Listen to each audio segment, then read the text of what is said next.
J.P. Moreland is Distinguished Professor of Theology at Talbot School of Theology. He received a Bachelor of Science in Physical Chemistry from the University of Missouri, a Master of Theology from Dallas Theological Seminary, a Master of Arts in Philosophy from the University of California at Riverside, and a Ph.D. in Philosophy at the University of Southern California. He has authored, edited, or contributed papers to 95 books and has published close to 90 articles in journals. JP was selected in 2016 by the Best Schools as one of the 50 most influential living philosophers. Please welcome J.P. Moreland. Thank you. Thank you. Thank you, Joe. Wonderful talk. Coming out of that smoke, I feel like I'm sort of in a Michael Jackson video. I don't know. I hope that's not the case, and please don't expect me to moonwalk. I did bring one glove, though, so I'll have that with me. Thank you for coming and for showing your interest in learning about these things. Years ago now, I guess it was, I was speaking at a conference like this in Seattle. It was a Sunday morning, and I was flying back. I was in the Seattle airport waiting for my flight. So I got a copy of the Seattle Times. I'd never buy them. You always pick them up, of course. And I made a beeline for the editorial page. And there, covering the entire front page of the editorial section, spilling over into half of the second page. Now stop and think about that. That's a big editorial. And this was syndicated, so it had gone to a number of newspapers. There was an article called A Divided Nation. The author went on to say that we now live in the most divided period in the history of the United States since the Civil War. And I believe that since he wrote that, we have become increasingly more divided. That was not a surprise to me, but what was of interest was what he said divided us. He said the fundamental thing that divides us is not ethnicity or race. It's not gender. It's not politics. Could have fooled me on that one. It's not a socioeconomic class. These are symptoms of the deeper thing that divides us. What divides the American people is worldview. Worldview. I practically fell off my chair. You and I talk about worldview, but there in front of God and the readers of the Seattle Times was the concept of worldview. And there are notes here in your program. If you have that, I would encourage you to turn to it. I would like to elaborate. By the way, I'm not a theologian. I'm a professional philosopher, so I have a different discipline. But I would like to elaborate that insight as a philosopher and call your attention to the fact that we have today a three-way worldview struggle for the minds and hearts of college students, your neighbors, and your family members. Now, you know, a worldview is just the sum total of what you believe about life's most important questions. So Hinduism is a worldview. Marxism is a worldview, and things of that sort.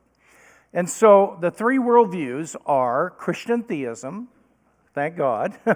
It is still a very vibrant, and in fact, in my opinion, in some quarters, becoming increasingly more vibrant. But we've got a tremendous amount of work to do. The second worldview, which dominates American culture, and the one that Joe mentioned, is scientific naturalism. It has two central claims. The first is that the only kind of knowledge that we can have of reality comes from the hard sciences. Every other field of study cannot give us knowledge of truth about reality. Instead, it's just literature and theology and ethics and political theory is simply an expression of feeling or faith commitments, but don't give us real knowledge of reality. That's reserved to chemistry and physics and the hard sciences. The third worldview is postmodern relativism, of which the diversity, social justice, white privilege movement is a neo-Marxist variant of postmodernism. There are issues that need to be solved racially. No, there's no question about that. But this solution is the cure that killed the patient. And I'm not going to go into detail, but it will harm people of color in the long run, and it will destroy Christianity. It has destroyed 90% of the Christian College Coalition schools, many of whom now mock the gospel openly. The faculty mock it. And they celebrate LGBTQ sexuality. And it's largely started, I've had 2 professors tell me on different Christian colleges, when the diversity, social justice, white privilege movement began on their campuses, because it was an inroad of postmodern neo-Marxist relativism. What we needed was a biblical approach to solving these problems, not a Marxist one. So those are the 3 worldviews: Christianity, scientific naturalism, postmodern relativism, which basically says all reality and truth and value is relative to your culture. What's real and true and valuable for one culture may not be real and true and valuable for another culture, and nobody's wrong. It's a pretty good deal. Now, naturalism and postmodernism don't agree about a lot of things, but there's one thing they do agree about against us. They both agree that there is no such thing as non-scientific knowledge of reality. They both agree that if there's any knowledge of reality, it must come through the hard sciences. This is why education and sociology and psychology are trying to quantify their data, because they have physics envy, and they want to prove they want to prove they're real science. That way their claims will be taken seriously. And that's just a tragedy. So we have the view then of the philosophical naturalism dominates the university. All the money goes to the science centers. Postmodern relativism dominates the arts and literature. Naturalism dominates the media. Christian theism dominates the churches, and that's fundamentally the division.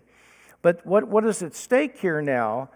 The central issue, as I put in the notes, in dispute, and if you don't hear anything else, hear this. The central issue that we have facing us when we share our faith or speak up in public is not whether Christianity is true. That used to be the central issue. The central issue now is whether Christianity can be known to be true. If I go on a campus and say, I believe Christianity is true because I had an experience of God in my life, people will yawn and go somewhere else. It's not a threat. But if I get up there and I say, not only is Christianity true, but you can actually know it's true, and I hate to tell you this, but if you don't believe it, you're being irrational. That's like teeing off a golf ball in the shower. Comes right back at you pretty quickly. So what I want to do is I want to suggest to you that the question of knowledge, can we know, or do we have to simply believe the central core commitments of the Christian religion? Now, why is this a big deal? Why is knowledge a big deal? Because knowledge gives people the right to act and speak in public with authority. Let me say it again. Knowledge is what gives people the right to act in public and to speak in public with authority. I have a next door neighbor. I really like him a lot. I know another guy, and I've let this other fella put his hands in my mouth, all around my teeth, and so on. And my neighbor is never getting close to that. And it's because one of them is my dentist, and he has what? Knowledge. He knows a branch of human investigation, and therefore he has the right to act in public and to speak about molars and this, that, and the other. If he came to me and said, I got to tell you before we do some work here, I have a whole set of deeply held beliefs about molars. And I'm passionate about them, and I've even written some songs, and I sing to them once a week when I get up on Sunday mornings. I don't really know anything about it. Thank you, madam. Don't lose your... All right. Now, that's okay. But, so you see how important knowledge is. If you want to marginalize a movement, cause people in the public to believe that they only have beliefs, they don't have knowledge. It is important, therefore, for us to insist that we can know the central claims of Christianity, that there is a God, that He is the biblical God, that He did reveal Himself in Scripture, that Jesus Christ really did perform. The New Testament documents are historically reliable. He rose from the dead. There are objective moral absolutes and values, and we can know some of them. And there is a heaven and a hell, and we know that we're going to go there. I've been fighting 3 cancers and heart problems. I got a pacemaker. I just got off of radiation because my prostate cancer came back, getting the colonoscopy because they found a tumor in my colon with 31 lymph nodes involved. And it's been 2.5 years or so, and I have never in my life been more happy and joyful and peaceful. Ask my wife. It's freaking her out. Because I have no fear of dying whatsoever. I know for a fact that life after death is real. Now, I'm not going to tell you how I know that, but I do know it. And that gives me authority and comfort. Am I making any sense? Yeah. Thank you. I wish you'd tell my wife that. Jeez. All right. She's not here, thank God. So now when I say we can know Christianity is true, now ladies and gentlemen, calm down, come back with me now. When I say that Christianity is true, and we can know that it's true, I need to explain to you what I mean by that. So by the time we're finished, I'm going to tell you what truth is. I'm going to describe 3 kinds of knowledge. I'm going to tell you what it means to say we know the central claims of Christianity and what it doesn't mean. And then I'm going to define faith for you. And this will help you know what you mean when you tell people, I know there's a God. Okay, what is truth? The basic, if somebody comes up to you and says, would you tell me what truth is? Here's what you say. Truth is when things are the way one takes them to be. Let me say it again. Truth is when things are the way one takes them to be. Now, instead of takes them to be, you could say believes or thinks or says them to be. So truth is when things are the way one thinks them to be or believes them to be or says them to be. Another way to put this, that's simpler, is to say truth is a matching between a thought or a belief or an assertion and reality. Now, what makes things true is reality. It sure as heck isn't taking something to be a certain way. I can take something to be a certain way and I can be wrong. Truth is when things are, when reality actually is the way I take it to be. If reality isn't the way I take it to be, my taking it to be a certain way is? Feeling a lot of love in this room. Now, so truth is a matching between reality and a thought or a belief or an assertion of some kind, or a taking. I take birds, or dogs to be mammals, and my taking dogs to be mammals is true if reality, dogs, are the way I take dogs to be. That is, if they're really mammals. So, reality is what makes a thought or belief true. But you can't have truth unless you have a belief about reality, because that's a matching between two things. All right. Now, how do I know that's true? the definition of truth. Somebody can say, well, that's your definition of truth. So I will just start with a little simple case. I won't I'll just give them a little story. So here's the bookstore story. I'm at the university, and I get called by the university bookstore.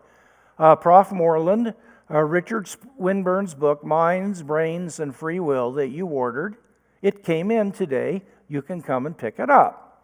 Now, those people have tricked me before to get me over there. And I don't trust them. So I have a new thought in my mind that I hadn't had all day. And the thought is that Richard Swinburne's book, Mind, Brain, and Free Will, is in the university bookstore. So I go over to the bookstore to see if my thought is, yeah. Now I start walking with my good friend Craig Hazen. And he has no clue where we're going. He's just walking with me. We're talking about this, that, and the other. And we walk into the bookstore, and at the very same instant, our eyes fall on Richard Swinburne's book, Mind, Brain, and Free Will. Would you agree that at that moment we have an experience in common? And that experience is a sense experience. Namely, we both see the book. But I have a second experience that he doesn't have. Because I don't just see the book. I also become aware that my thought about the book is true. Now, the reason he didn't have that is because he never had the thought. You see? Could he have had the thought? If he had thought Richard Swinburne's book, Mind, Brain, and Free Will, is in the bookstore, well, would that thought have been true? Yeah, but he didn't experience truth because he was talking about NFL football. He saw the book, but he didn't have the second experience that his thought about the book was true because he didn't have the thought. Now, what is it about that thing that's true? Well, what I do is this. I say, okay, there's the book. What was my thought? Well, that the book is in the bookstore. Now, I'm going to compare these dudes. Oh, my gosh. There's a matching thing in there. And I want a word for that. Leibniz. No, I'm going to call that true or truth. Okay, I come home, my wife says, you're angry. No, I'm not. Yes, you are. I am not angry. And so I decide, instead of going to the bookstore, I'm going to introspect. And I introspect, and I feel all of a sudden this surging rage pulsating in my chest area. I'm aware of the anger. I have my thought. Doggone, there's that thing again. What did I call that? Truth. There it is again. Now, if it didn't match, that would be falsehood. So truth is just a matching between an assertion or a belief or a thought and reality. When we say the scriptures are true, we mean that when it's interpreted properly, every assertion it makes about reality is the way reality is. And if you want to find out if it's true or not, try living contrary to it. You know, you think following Jesus is hard, try not following him. That's hard. All right, now, what is knowledge? There are three kinds of knowledge. The first is called knowledge by acquaintance or direct awareness. Now, this is when you're just aware of something. You know, you just see it. You can be aware of something without having a concept of what it is. You can be aware of something without having a thought about it. In fact, awareness comes before concepts, which comes before thought and language. A little child can become aware of the color of an apple, and then later of a cherry and a fire engine and so on, without having a concept of red. But after repeated exposure to that color, of which he's directly what? Aware of, then all of a sudden he can have a little concept in his mind so he can think about the color when it's not there. He still can't express it because he doesn't have a word for it. Well, then he gets a word and he can express the concept of red. Give me the red toy. Are you following me? Now, this means, and the university is against this idea, virtually every professor that teaches in the secular college and in Christian colleges don't believe that we have contact with reality. Knowledge by acquaintance is what puts us in touch with reality. And by the way, we have knowledge by direct awareness of many things that you can't see, touch, taste, smell, or hear. So, for example, through introspection, I have knowledge by acquaintance with what's going on in my own inner life. I just become aware that there's a pain in my stomach, or an itch in my arm, or that I'm thinking about what I have to do that evening. Or I suddenly recall that I believe that Christ rose from the dead, or I have a desire for ice cream. That is all what I can become aware of those just by paying attention to them. And that's knowledge by acquaintance. I can't explain this, but the laws of logic and mathematics are known by direct awareness of invisible objects called logical relations and laws and mathematical numbers. So I can put a logical formula on the board and tell the student, is this correct? And they say, yeah. How do you know that? Well, you can just see it. Well, that's right, but it's not the chalk they're seeing or the ink pen. It's the law itself. So logic and mathematics are what philosophers call a priori knowledge. That's knowledge that is prior to sense experience. Logic and math is presupposed by science, and it's known not by empirical sensory investigation, but by grasping and being aware of logic and mathematical laws. Now, Christianity provides knowledge by acquaintance. There are times when God shows up and we're aware of His presence. There are times He's a no-show. Let's be honest about it. He's there, but He doesn't manifest Himself, so we can't detect Him. But there are times He manifests. And when that happens, we become aware of His presence. You ever had that happen to you? Yeah. Have you ever not had it happen? So you know the difference between being aware of when God is manifesting and when He's not. That's knowledge. That's knowledge by awareness. Could you be mistaken? Yeah, but you're not. And we'll go into that in a minute. Knowledge by acquaintance includes knowledge of God speaking to me. You learn to discern. If you work at it, there are times when it's His voice and His thoughts that are put in my mind, and there are times when it's mine. You make mistakes about it, but there are times you know that this was the Lord speaking to me. We have knowledge by acquaintance of angels and demons. I have been aware of demons and their presence on a number of occasions. And I have 3 angels that are guarding me right now. And I know this beyond, my knowledge of this would withstand any jury trial. It is based on that strong an evidence. There's a tall angel behind me and 2 shorter ones on either side of me. And there have been 3 different people see them on 3 different occasions without knowing each other and told me about it. And I queried them, and they all said they were robed beings without faces, and there were 2 short ones and a tall one behind me. And there were 3 people over a period of 7 months that told me they needed to tell me something. They were embarrassed to tell me. And they said, but I got to tell you, you've got 3 angels standing around you guarding you. And they described where they were and their size. And they didn't know each other. Now, that's all I'm going to say, but these people were aware of the presence of angels by acquaintance. Are we out there? Now, there's another kind of knowledge called propositional knowledge, and this can be defined as follows. This is a true belief based on adequate reasons. Propositional knowledge is a true belief based on adequate reasons. If you know that there are at least 10 people in this room, then that has to be true. If you found out that it was false, then you would withdraw your claim to know. If you said, I know such and such, and later on you found out it was false, you'd say, well, I thought I knew it, but apparently I didn't. So if you know something propositionally, what you know's got to be true. Second, you got to believe it. If I said, I know that there are at least 10 people in this room, but I don't really believe a word of it, you would say your great learning is driving you mad.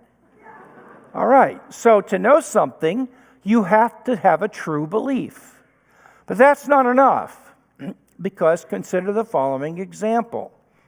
Here we have a guy who is a street guy who hangs around the men's room at Newport Beach 24/7, and he drinks all day long. And he's formed the habit over the years of believing everything in the second stall of the men's room at Newport Beach. So he walks in there one day and it says George Washington was first president of the United States. And he says, dadgummit, the stall says it, I believe it, that settles it. And the poor guy doesn't even have a concept of the presidency. He has no idea of government. He doesn't know anything about what it means to be president. Never heard of George Washington. Contrast that with a historian who's done a ton of research in documents during that time. And he's discovered that George Washington was the first president. Now you see, both of them have two things in common. They both believe the same thing and they both believe the truth. But one of them has knowledge that the other one doesn't. The other one just has true belief. He's lucky.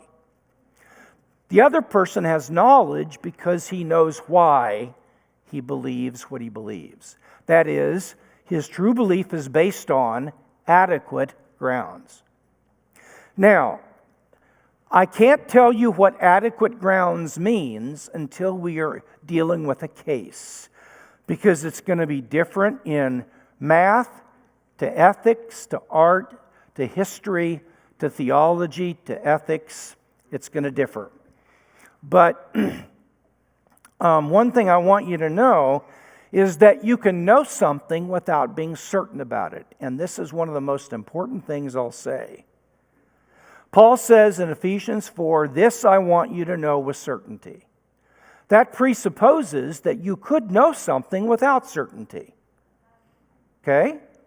So now, I'm talking now about epistemic certainty, not psychological certainty. So let me make that distinction.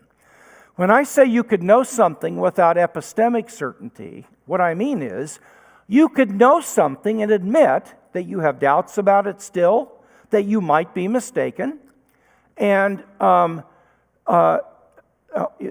you don't have 100% justification for it. There are very few things we know with complete certainty. I know I exist with complete certainty. I think I know that 2 and 2 is 4 with complete certainty. I don't know God exists with epistemic certainty because it's possible I'm mistaken. There's no reason to think I'm mistaken, and I know I'm not mistaken, but I don't know it with certainty. What you need is confidence, not certainty. That means that you need adequate reasons, not 100% sure reasons. So when a skeptic says, well, isn't it possible you're mistaken? My answer is, heck yeah. But I don't have any good reason yet to think I am. And for you to just think it's possible that I'm mistaken is some big deal, you're wrong. Because I don't think knowledge requires it to be impossible I'm mistaken. That is certainty. It just requires that I've got adequate reasons. Would you like to hear a few of them? Okay. So, psychological certainty means that you're settled and don't have any questions. So I'm psychologically certain that God exists. I don't pray our Father who probably art in heaven. But I think psychological certainty is more of a function of your psychological disorders. If you had attachment issues as a kid, you're not going to have much psychological certainty. Psychological certainty comes from having an ability to attach. If you experience the absence of God, you won't have a good reason to believe He doesn't exist, but you'll feel like He doesn't, and that's what happens. The third kind of knowledge should not be number 3, it should be letter C, and this is know-how or skill, and that's the ability to do something well. Now, when I say the Bible gives us knowledge, I mean that it tells, we have direct experience of God, angels, God's voice, and things like that. We also have a true belief based on adequate reasons, which we're going to talk about, and you've heard a lot of those that give us propositional knowledge. And we also have know-how or skill as to how to father, how to pray, how to forgive, how to live. Now that leads us to the question of the nature of faith. Today, faith means the absolute brute choice to believe something without any evidence one way or another. It's the private, brute choice to believe something without any evidence. What it means biblically is trusting or having confidence in what we know to be true, or what we have reason to believe is true. Trusting or having confidence in what we have reason to believe is true. And thus, true biblical faith is based on reason and knowledge. It is not opposed to it. Thank you, ladies and gentlemen.